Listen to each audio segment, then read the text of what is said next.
ମୁଁ ବହୁତ ଟେନସନ ଅଛି, ବହୁତ ଟେନସନ କେମିତି ମୋର गेस्ट ମାନେ ଭଲରେ ଆସିବେ ଭଲରେ ଯିବେ, ସେଥିପାଇଁ ଟେନସନ। ପୁଅ ଖୁସି ହେଲେ ମୁଁ ଖୁସି, ବୋଉ ଖୁସି ହେଲେ ମୁଁ ଖୁସି। ସୁନା ନାକି ବୋହୁ କି ରୂପା ନାକି ବୋହୁ ସେଟା ସମୟ ତାର ବିଚାର କରିବ। ମୋ ଘରେ ପହଞ୍ଚିଲା ପରେ ସେ ବାପା ମାଙ୍କର କେମିତି ସେବା କରୁଛି, କେମିତି ଅଭ୍ୟର୍ଥନା କରୁଛି, ମୋ ସାଙ୍ଗସାଥି ବନ୍ଧୁ ବାନ୍ଧବ ସାହି ପଡିଶା ସମସ୍ତଙ୍କୁ କିଭଳି ଭାବରେ ଅଭ୍ୟର୍ଥନା କରୁଛି, କେମିତି ଭଳି ବ୍ୟବହାର କରୁଛି, ଯାହାର ସମୟ ତାର ବିଚାର କରିବ। ଟାଇମ ବହୁତ ଅଛି, ଜୀବନ ସାରା ପଡିଛି, ଜୀବନ ସାରା ପଡିଛି। ମଣିଷ ନିଜକୁ ସଂଶୋଧନ କରିବା ପାଇଁ ପ୍ରତି ମୁହୂର୍ତ୍ତର ସମୟ ଅଛି। କ୍ୱାଲିଟି ଖୋଜୁନଥିଲି, ମୁଁ ମଣିଷକୁ ଚିହ୍ନିବା ବହୁତ ଖୋଜୁଥିଲି, ଯାହା ମତେ ମିଳିଛି। ପରସ୍ପରକୁ ଯେତେବେଳେ ଭଲ ପାଇଛନ୍ତି ସେଇଟା ହଉଛି ମୁଁ ଜାଣିବାର ଭଲ ପିଲା। ମୁଁ ବି ସେମିତି ଭଲ ପାଇକି ମୋ ଜୀବନରେ ବାହା ହେଇଥିଲି। ମୁଁ ତ ଭଲ ପାଇନଥିଲି, ମୁଁ ଉଠେଇ ଆଣିଥିଲି, ଗୁଣ୍ଡା ଭଳିଆ ଉଠେଇ ଆଣିଥିଲି। ସାରା ଓଡିଶା ଯାତ୍ରା ଇଣ୍ଡଷ୍ଟ୍ରି ଜାଣିଥିଲା। ହଁ ଆଜ୍ଞା,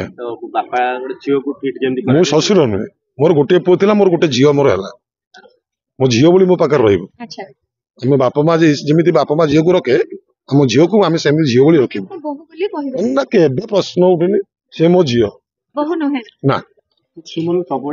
ବହୁ କ୍ଷେତ୍ରରେ ସେ ବୋହୁ ହବ। ପହଞ୍ଚିଗଲୁ, ହଁ ପଶିବା ଭିତରୁ।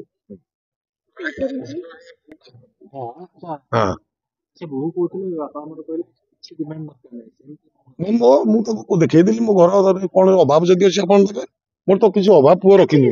ଆପଣ ଯୋଉ କହିଲେ ଯେ ଆପଣ ଉଠେଇ ଆଣିଥିଲେ ବୋଲି, ଯଦି ଆପଣ ରାଜି ହେଇନଥାନ୍ତେ ସାପଲିଙ୍କୁ ଉଠେଇ ଆଣିଥିଲେ ଆପଣ ଖୁସି ହେଇଥାନ୍ତେ? ନିଶ୍ଚୟ ଖୁସି ହେଇଥାନ୍ତି। ମୋ ପୁଅ ଯାହାକୁ ଚଏସ୍ କଲା ସେ ମୁଁ ଜାଣିଥିବି ସେ ନିଶ୍ଚୟ ମୋର ପୁଅ। ନା ଆପଣ ଏଇଟା ଡରିଲେ ଯେ ସେ କାଳେ ମୋ ଭଳିଆ ଉଠେଇ ଆଣିବ, ମୁଁ ରାଜି ହେଇଯାଏ। ନା ମୁଁ ମୋ ସମୟ ଥିଲା ଅଲଗା, ବର୍ତ୍ତମାନ ସମୟ ଅଲଗା। ଭଲ ପାଇବା ସବୁଠି ଅଛି, ଭଲ ପାଇବା, ଭଲ ପାଇବାରେ ବି ଭଲ ପାଇବା ଅଛି। ବହୁତ ଆଜିକାଲି ପିଲା ଭଲ ପାଉଛନ୍ତି କିନ୍ତୁ ପର ମୁହୂର୍ତ୍ତରେ ସେମାନେ ଧୋକା ଦଉଛନ୍ତି। ଯେତେବେଳେ ପର ମୁହୂର୍ତ୍ତରେ ମୁଁ ଦେଖିଲି କଣ୍ଟିନ୍ୟୁଅସ ସେମାନଙ୍କ ଭଲ ପାଇବା 4 ବର୍ଷ 5 ବର୍ଷ ରହିଲା, ନା ପରସ୍ପର ପରସ୍ପର ଭଲ ପାଉଛନ୍ତି। ମା ବାବା ଯେମିତି ନେଗୋସିଏସନ ହେଇକି ବାହାଘର ହୁଏ ସେମିତି କରିବା। ଆପଣ ଜାଣିଲେ କେମିତି? ନା ମତେ ଜଣେଇନି, ସିଏ ମୋ ମିସେସ କୁ ଜଣେଇଲା।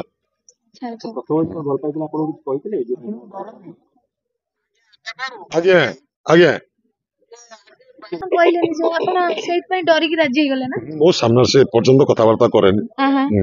କାହାକୁ? ଆପଣଙ୍କ ମା ମୋ ମିସେସ କୁ କହିଲା, ମୋ ମିସେସ କହିଲା ତ ମୋ ମିସେସ ମତେ କହିଲା ଏମିତି କଥା, ଭଲ ପାଉଛି, ସିଏ ବାହା ହବ ଚାହୁଁଛି, କରିଦବା, କଣ ହେଲା। ଡରନ୍ତି ଆପଣଙ୍କୁ? ଆପଣ ଡରନ୍ତି? ମୁଁ ମତେ ଡରେ କି ନାହିଁ ସିଏ ଜାଣିଥିବ। ମୁଁ ତ ଭଦ୍ର ଡ୍ରେସ ପିନ୍ଧିଲେ ଭଦ୍ର ଲୋକ, ଗୁଣ୍ଡା ଡ୍ରେସ ପିନ୍ଧିଲେ ଗୁଣ୍ଡା, ଡକାୟତ ଡ୍ରେସ ପିନ୍ଧିଲେ ଡକାୟତ, ହଳିଆ ଡ୍ରେସ ପିନ୍ଧିଲେ ହଳିଆ। ମତେ ଯୋଉ ରୂପ, ଆଜ୍ଞା ମୁଁ କଣ୍ଟିନ୍ୟୁଅସ ଯାତ୍ରାରେ 50 ବର୍ଷ ଆକ୍ଟିଂ କଲି, ଅନ୍ନପୂର୍ଣ୍ଣା ଥିଏଟରରେ 15 ବର୍ଷ, ଯାତ୍ରାରେ 48 ବର୍ଷ। କିଛି ନାହିଁ।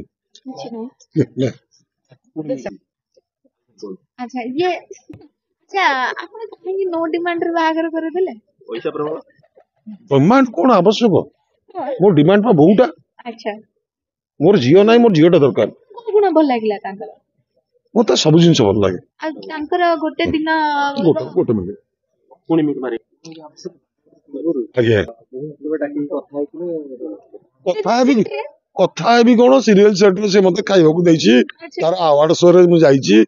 ଆୱାର୍ଡ ବି ମୋ ପୁଅକୁ ଯେତେବେଳେ ତରଙ୍ଗା ବାଲା ଛାଡିଲେନି, ସେ ସାର୍ଥକ ବାଲା ଆୱାର୍ଡ ଦଉଥିଲେ, ମୁଁ ଯାଇକି ପେଣ୍ଡାଲ ଉପରୁ ତା ଆୱାର୍ଡ ଟା ଆଣିକି ଆସିଲି। ଆପଣ ଡରନ୍ତିନି? ସେମାନେ ଡରନ୍ତିନି? ବାପ ହିସାବରେ ଯେତିକି ସମ୍ମାନ ସ୍ନେହ କରିବା କଥା ସେତିକି କରେ, ମୁଁ ଡରେବି କାହିଁକି ତାକୁ, ଝିଅକୁ ଡରେବି ନା।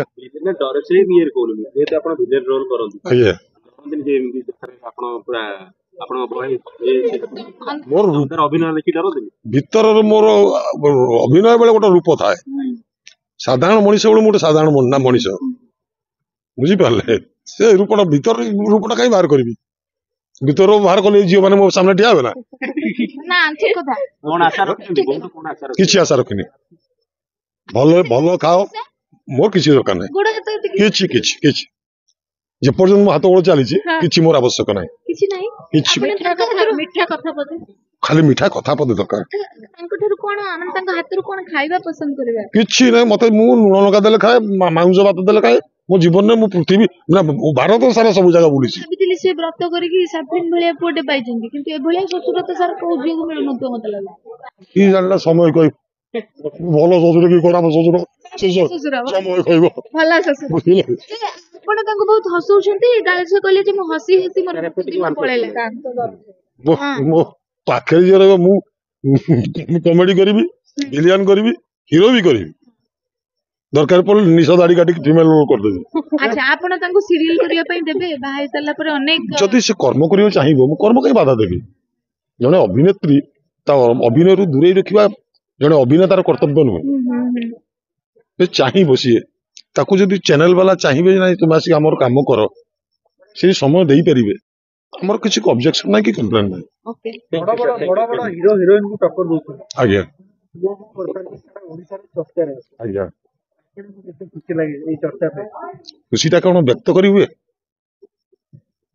ପ୍ରକାଶ କରିବେ। ଏବେ ପ୍ରକାଶ କରି ହବନି। ସେ ଖୁସିଟା ଅନ୍ତର ଭିତରେ ରହିବା ଦରକାର। ଯାହା ମୁହଁରେ କିଛି କହିଦେଲେ ତା ମନ ଭିତରେ ଗର୍ବ ଆସିଯାଏ। ଏଇ ଦର୍ଶକ ମାନଙ୍କ ପାଇଁ କିଛି କହିବେ ଯୋଉମାନେ ଏତେ ଭଲ ପାଇବେ।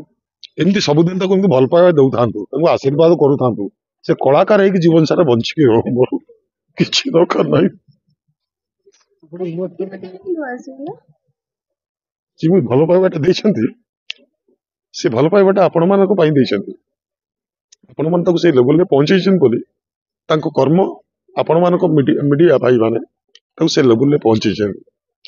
ସେଥିପାଇଁ ସବୁ ସାରା ଦର୍ଶକ ଓଡିଶାର ଦର୍ଶକ ମାନେ ଭଲ ପାଉଛନ୍ତି। ମୋର କିଛି ନାହିଁ, ଏମିତି ଭଲ ପାଇବା ଦଉଥାନ୍ତୁ। କଳାକାର ହିସାବରେ ଦୁଇ ଜଣ ବଞ୍ଚି ରୁହନ୍ତୁ। ଖୁସିର ଲୋକ କି ଆଜ୍ଞା? ହଁ ଆଜ୍ଞା ଖୁସିର ଲୁହ, ଯୋଉ ଲୁହ କହିହବନି ସେଟା। ଯେତେବେଳେ ବାପା ପୁଅକୁ ଜନ୍ମ କରିଥାଏ ସେ ସବୁବେଳେ ଚାहे ମୋ ପୁଅ ସବୁବେଳେ ମୋତେ ଖାଉ ଇଏ କରିଥାଏ, କିନ୍ତୁ ଆଜି ପୁଅର ବାହାଘର ଆଜ୍ଞା ଖୁସି ଅନ୍ତର ଭିତରେ ଖୁସି ବହୁତ ଅଛି। ଯୋଉ ସାଙ୍ଗମାନେ ମୋର ଦୀର୍ଘ ବର୍ଷ ଧରି ଆସିନଥିଲେ ସେ ମୋ ପାଖରେ ଆସି ପହଞ୍ଚନ୍ତି ଗୋଟେ ଫୋନରେ ସେମାନେ ମାନେ କିଏ 500 କୋଟି କିଏ 1000 କୋଟି ଟଙ୍କାର ମାଲିକ ସେମାନେ ସବୁ ଗୋଟେ ଫୋନରେ ସେମାନେ ଆସି ପହଞ୍ଚନ୍ତି। ମୋର ସାଙ୍ଗ ମୋ କ୍ଲାସମେଟ ସେମାନେ ହଁ କିଛି ଯୋଉ ଦୁଷ୍ଟ ଗୁଣ ଅଛି କିଛି ନାହିଁ, କିଛି ନାହିଁ। ତାର ପିଲା ବେଳର ଖେଳନା ଏପର୍ଯ୍ୟନ୍ତ ଅଛି, ତାର କୌଣସି ଦୁଷ୍ଟ ଗୁଣ ନାହିଁ। ଗୋଟେ ଥର ଦୁଷ୍ଟ କରିଥିଲା, ଛୋଟ ଆଣ୍ଠଉଥିଲା ସେତେବେଳେ ଆଣ୍ଠେଇ ଆଣ୍ଠେଇ ଛାତକୁ ପଳେଇଥିଲା ବୋଲି ମୁଁ ଟେକି କଚାଡି ଦେଇଥିଲି ତାକୁ, ଯୋଉଥିପାଇଁ କି ସେଇଟାକୁ ମନେ ରଖିଲା ଜୀବନ ସାରା।